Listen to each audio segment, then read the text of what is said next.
खुलुमबाय गोजोन फुंबिलिनि गासैबो बडलेण्ड बुब्लिनि अनसायगिरिफोरखौ बरायग्रोबाय।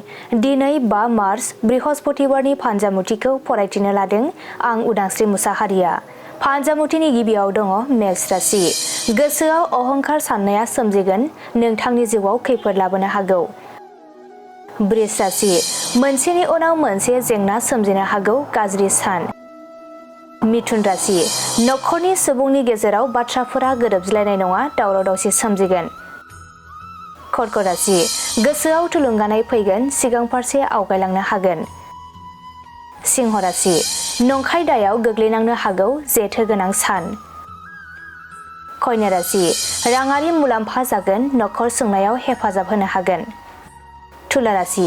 आंगोजों नागारना थांजानो हागौ, गिदिर गोरोन्थि हाबा मावफ्लांगोन। वृश्चिक राशि। नखराव गोदान आलासि फैनायनि आसा दं, बयनिबो खुसि फैगोन। धनु राशि। गोजान जायगायाव दावबायनो साननाया जाफुंगोन, गोसोखौ गोजोन मोनगोन। मकर राशि।